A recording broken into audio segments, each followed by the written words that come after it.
Ang kanyang ngalan, purihin siya ay awitan at papurihan magpakailanman. Purihin siya ay awitan at papurihan magpakailanman. Simulan natin ang ating pagdiriwang sa ngalan ng Ama at ng Anak at ng Espiritu Santo. Amen. Ang pagpapala ng ating Panginoong Hesukristo, ang pag-ibig ng Diyos Ama at ang pakikipagkaisa ng Espiritu Santo naway sumainyong lahat. At sumayo rin. Mga kapatid, aminin natin ang ating mga kasalanan upang tayo'y maging marapat gumanap sa banal na pagdiriwang. Sinugong tagapagpagaling sa mga nagsisisi, Panginoon, kaawaan mo kami. Panginoon, kaawaan mo kami. Dumating na tagapag-anyayang mga makasalanan ay magsisi, Kristo, kaawaan mo kami. Kristo, kaawaan mo kami. Nakaluklok ka sa kanan ng Diyos Ama para ipamagitan kami. Panginoon, kaawaan mo kami. Panginoon, kaawaan mo kami.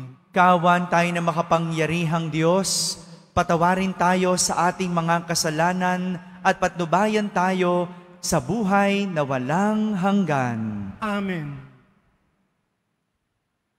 Manalangin tayo.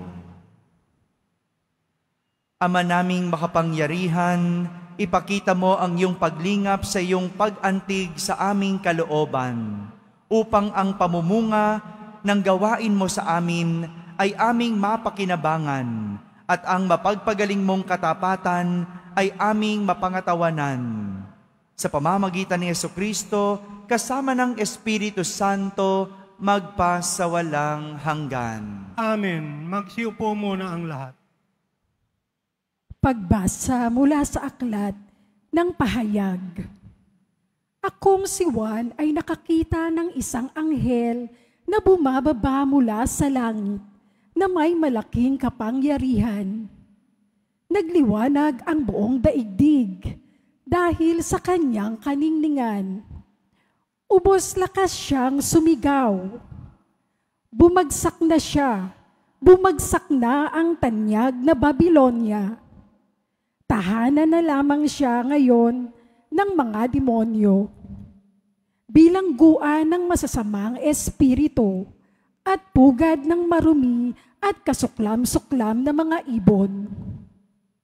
Isang makapangyarihang anghel ang kumuha ng isang batong animoy malaking gilingan. Ubos lakas niyang inihagis iyon sa dagat, sabay wika. Ganito ibabagsak ang tanyag na lungsod ng Babilonia at hindi na siya makikitang muli. Hindi na maririnig sa iyo ang tinig ng mga mang-aawit at ang himig na likha ng mga manunugtog ng alpa, plauta at trompeta. Hindi na makikitang muli sa iyo ang mga dalubhasa sa anumang uri ng gawain. At hindi na maririnig ang ingay ng mga gilingan. Hindi ka na muling matatanglawan na kahit isang ilawan. Hindi na maririnig ang masasayang tinig ng ikinakasal. Sapagkat naging makapangyarihan sa buong daigdig ang iyong mga ngalakal. Dinaya mo ang lahat ng bansa sa pamamagitan ng pangkukulam. Pagkatapos nito, narinig ko ang wari pinag-isang tinig ng maraming tao sa langit at umaawit ng ganito. Purihin ang Panginoon, ang pagliligtas, ang karangalan at ang kapangyarihan ay tanging sa Diyos. Matuwid at tama ang kanyang hatol. Hinatulan niya ang reyna ng kahalayan na nagpapasama sa lupa. Pinarusahan siya ng Diyos dahil sa pagpatay sa lingkod ng Panginoon. Muli silang umawit, purihin ang Panginoon. At sinabi sa akin ng anghel, isulat mo ito, mapalad ang inaanyayahan sa piging sa kasal ng kordero. Ang salita ng Diyos. Salamat sa Diyos. Mapalad ang anyayahan ng korderong ikakasal. Mapalad ang anyayahan ng korderong ikakasal. Umawit sa kagalakan ang lahat ng mga bansa. Panginooy papurihan, paglingkuran siyang kusa. Lumapit sa harap niya at umawit na may tuwa. Mapalad ang anyayahan ng korderong ikakasal. Ang Panginooy ating Diyos, ito'y dapat na malaman. Tayo'y Kanya, Kanyang lahat, tayong lahat na nilalang. Lahat tayo'y bayan niya, kabilang sa Kanyang kawan. Mapalad ang anyayahan ng korderong ikakasal. Pumasok sa Kanyang templo na ang puso'y nagdiriwang. Umawit, nagpupuri sa loob ng dakong banal. Purihin ang ngalan niya at siya'y pasalamatan. Mapalad ang anyayahan ng korderong ikakasal. Mabuti ang Panginoon, pag-ibig niya'y walang hanggan. Siya'y Diyos na mabutit, laging tapat, kailanman. Mapalad ang anyayahan ng korderong ikakasal. Magsitayo na po ang lahat.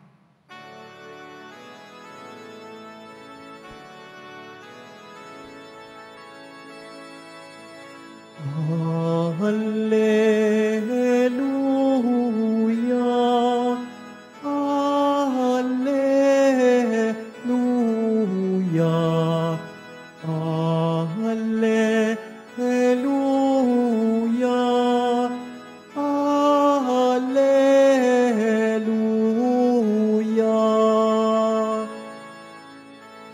Naririto malapit na ang kaligtasang pag-asa upang ating matamasa. Hallelujah, Hallelujah,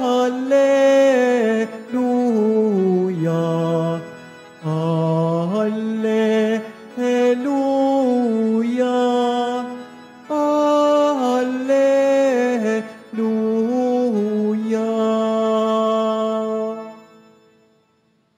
Sumainyo ang Panginoon. At sumaiyo rin. Ang mabuting balita ng Panginoon ayon kay San Lucas. Papuri sa iyo, Panginoon.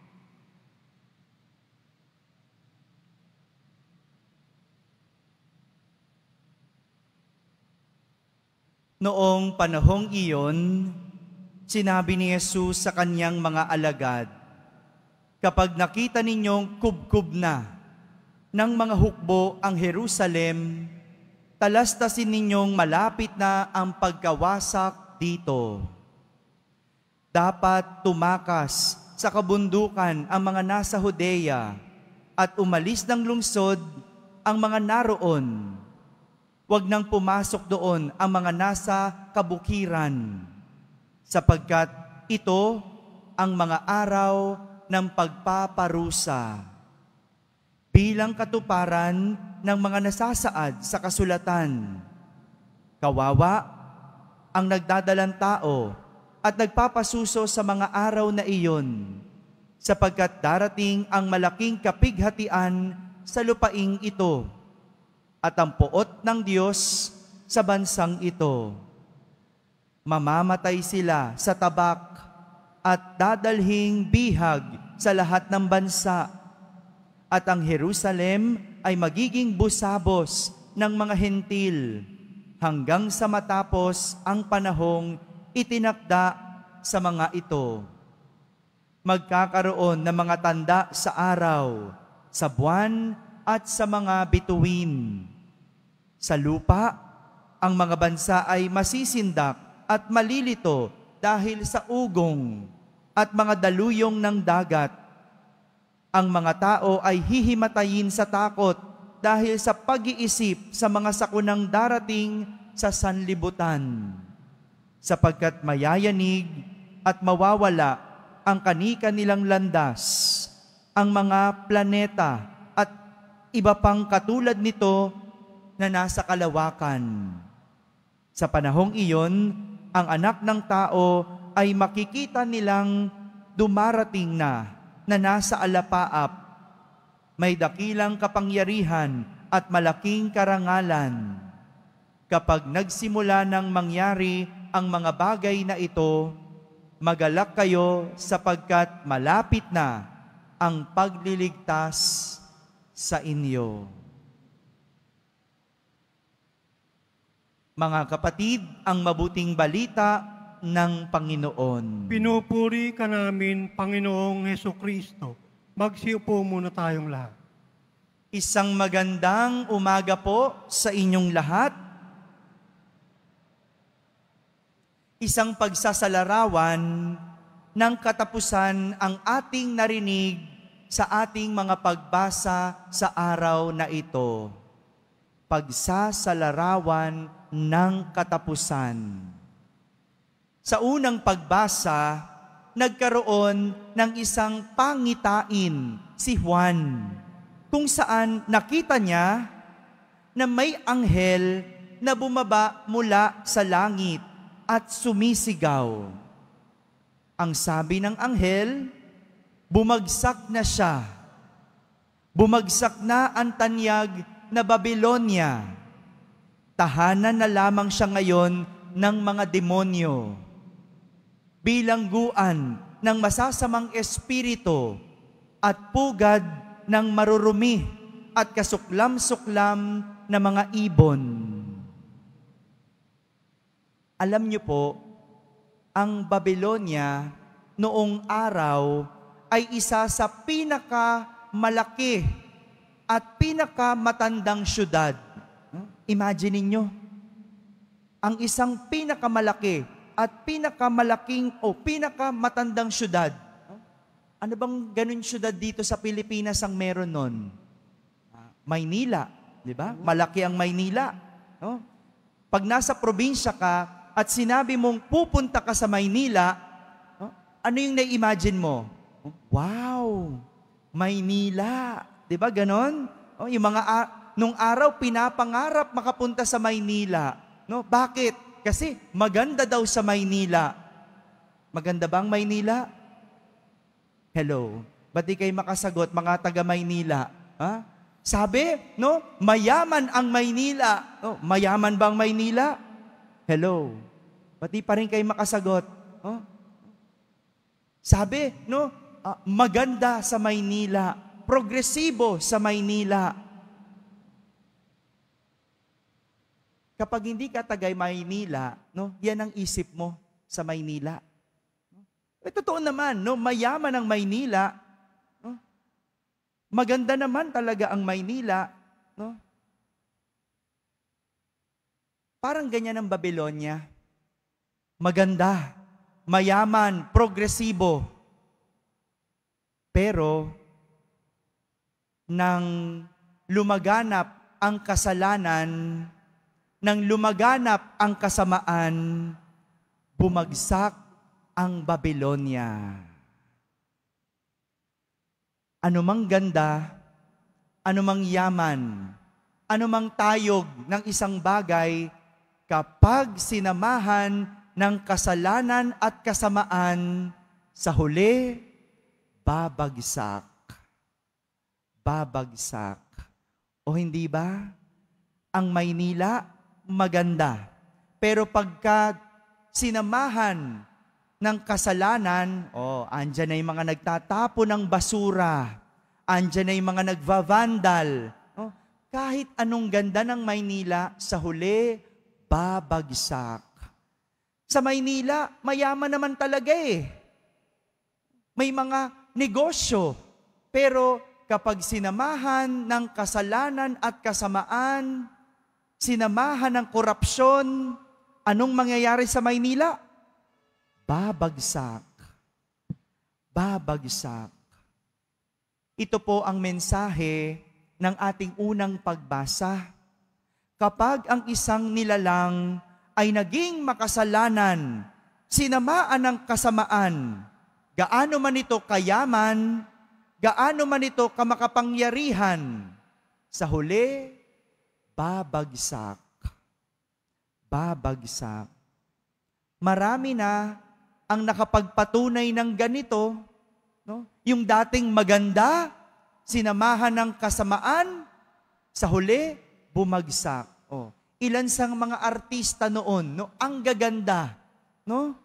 Tapos sinamahan ng bisyo. O ano nangyari sa ganda? 'Di ba? Lumipas. Nawala ang ganda. Ganon din yung mga dating sikat noon. Nung sinamahan ng kasamaan, pumasok ang yabang, ano nangyari? Nalaos. 'Di ba? O ano nangyayari sa mga makapangyarihan ngayon? Oh, powerful noon, 'di ba? Nung panahon nila, silang makapangyarihan. Pero sinamahan ng kasamaan at kasalanan, o ngayon, nasaan? Yun, nagpapaliwanag sa Senado. 'Di ba? Ganyan ngayon? Ganyan talaga eh. No? Kapag sinamahan mo ng kasamaan at kasalanan, ano man ang iyong yaman, ano man ang iyong tayog, ano man ang iyong kasikatan, sa huli, babagsak. Kahit negosyo, ang negosyo, gaano man kalaki, samahan mo ng panloloko, sa huli, babagsak. Ang pamilya, gaano man yan kasaya, gaano man kayo kayaman, samahan mo ng kalokohan, sa huli, babagsak. Yung mga magulang dito, mag-ingat sa paggawa ng kasalanan dahil baka iyan ang ikabagsak ng inyong pamilya. Kaya nga, ang paalala ni Jesus ng ating Poong Jesus Nazareno sa kanyang mga alagad sa ating ebanghelyo, kapag nangyayari ang pagkabagsak sa mundo, ibig sabihin, malapit na ang araw ng pagpaparusa. Dahil may araw ng pagpaparusa, nararapat lang na maisip ng tao na magbago. Hindi ba? Kapag katapusan na ng mundo, anong dapat ginagawa ng tao? Nagbabago na. Sabi mo nga sa katabi mo, katapusan mo na. Ay, hindi pala. Katapusan na. Magbago ka na. Ito yung paalala sa atin. May araw ng pagpaparusa. Matuto tayo sa mga taong bumagsak. Nakita mo ng nalaos o ngayong ikaw sikat, huwag mong gayahin ang dahilan ng kanilang pagbagsak. Nakita mo ng nasira ang kanilang pamilya dahil sa pagloloko. Matuto ka na. Huwag ka manloko para hindi ka bumagsak. O ikaw estudyante, nakita mo ng ang mga hindi nagtapos ng pag-aaral, nahirapan sa buhay. Matuto ka na. Magtanda. Magtapos ng pag-aaral para hindi maghirap. Ang tao, kadalasan, kapag hindi bumabagsak, hindi natututo. Pero kailangan pa ba natin bumagsak para matuto? Kailangan mo pa bang malaos para ingatan ang kasikatan? Kailangan mo pa bang pumangit para alagaan ang kagandahan? Kailangan mo pa bang bumagsak para lang matutong bumangon? Matuto sa karanasan at pagbagsak ng iba at magbago. Mga kapatid, ito pong aral na tinuturo sa atin ng ating mga pagbasa sa araw na ito. Sa katapusan ng mundo, gaano man kayaman, gaano man kamakapangyarihan ang isang tao, sa huli, babagsak at babagsak ito. Kung kaya't habang may panahon, ang imbitasyon sa atin ay magbago. Huwag nang intayin ang katapusan. Kung pwede namang gawin ito ngayon, para sa huli, walang pagsisisi. Amen. Magsitayo na po ang lahat. Minamahal kong mga kapatid, habang natitipon tayo upang ipagdiwang ang misteryo ng ating kaligtasan, bumaling tayo sa Diyos Ama ng may pananalig at hingin ang kanyang awa. Sa bawat panalangin, ang ating sasambitin, tapat na Panginoon, basbasan mo kami. Tapat na Panginoon, basbasan mo kami.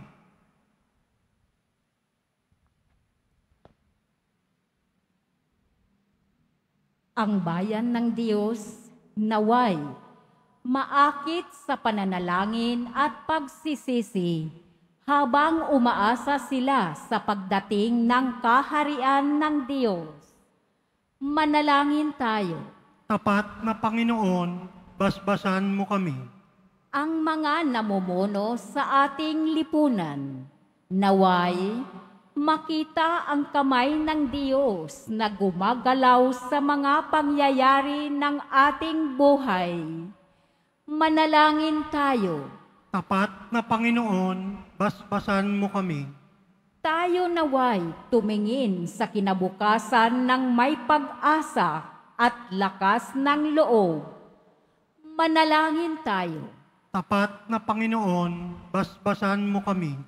Ang mga may sakit, naway, mamuhay sa kasiguruhan at pag-asa sa pamamagitan ng mga panalangin at pag-aalay ng kanilang mga kapamilya at kaibigan.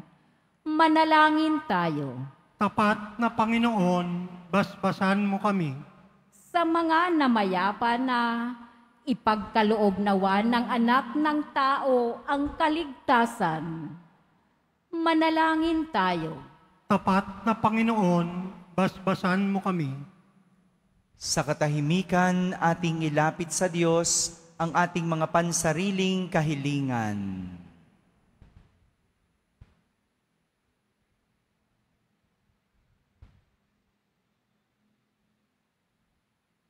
Manalangin tayo. Tapat na Panginoon, basbasan mo kami.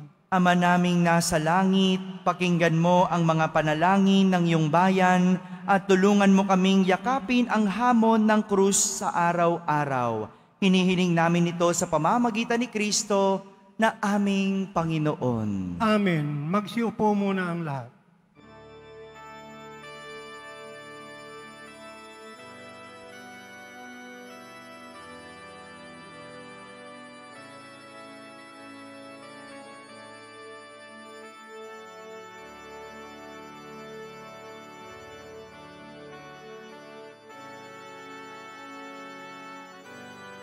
O Panginoon,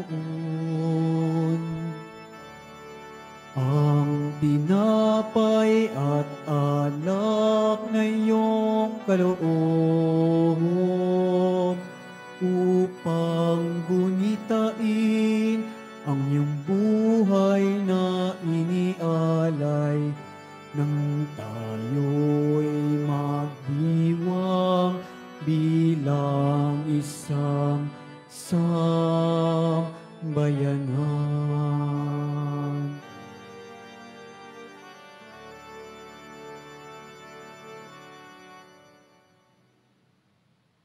Magsitayo na po ang lahat.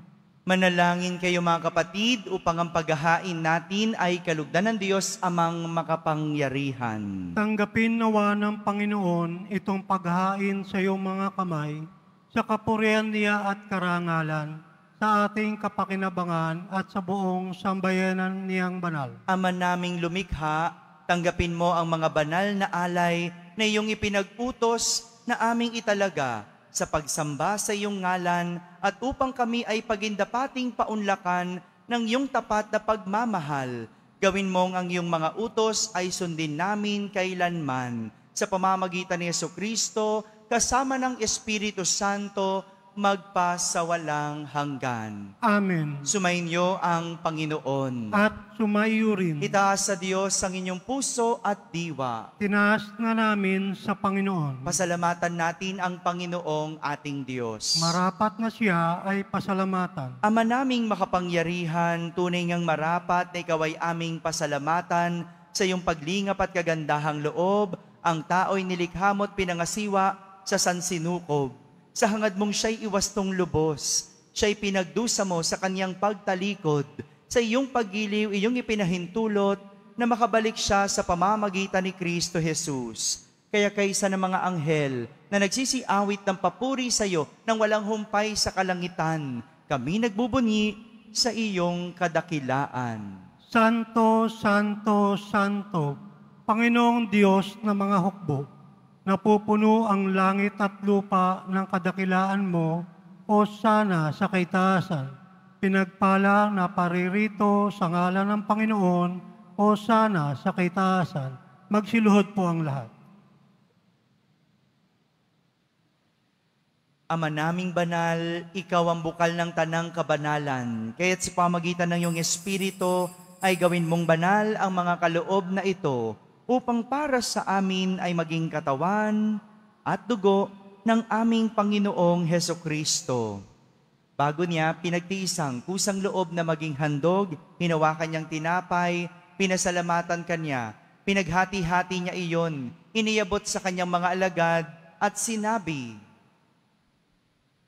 "Tanggapin ninyong lahat ito at kanin, ito ang aking katawan na inihahandog para sa inyo."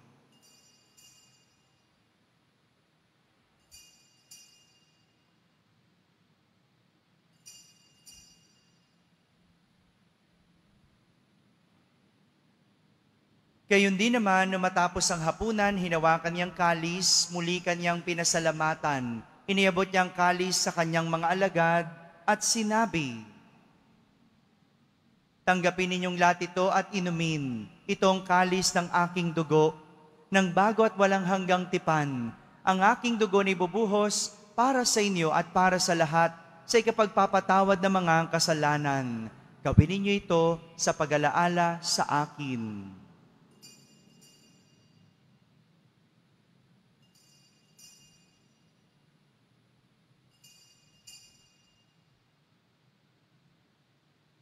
Maghitayo na po ang lahat. Ipagbunyi natin ang misteryo ng pananampalataya. Si Kristo'y namatay, si Kristo'y nabuhay, si Kristo'y babalik sa wakas ng panahon. Ama, ginagawa namin ngayon ang pag-alaala sa pagkamatay at muling pagkabuhay ng iyong anak. Kaya tinaalay namin sa iyo ang tinapay na nagbibigay buhay at ang kalis na nagkakaloob ng kaligtasan. Kami nagpapasalamat dahil kami iyong minarapat na tumayo sa harap mo para maglingkod sa iyo. Isinasamo namin kaming magsasalo-salo sa katawan at dugo ni Kristo ay mabuklod sa pagkakaisa sa pamamagitan ng Espiritu Santo. Ama, lingapin mo ang iyong simbahang laganap sa buong daigdig. Puspusin mo kami sa pag-ibig kaysa ni Francisco na aming Papa, ni Jose na aming Obispo at ng Tanang Kaparian.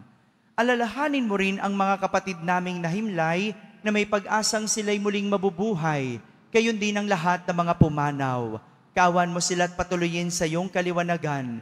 Kaawan mo at pagindapating kaming lahat na makasalo sa iyong buhay na walang wakas. Kaysa na mahal na Birheng Maria na Ina ng Diyos, ng kabiyak ng puso niyang si San Jose, kaysa ng mga apostol at ng lahat ng mga banal na namuhay dito sa daigdig ng kalugod-lugod sa iyo.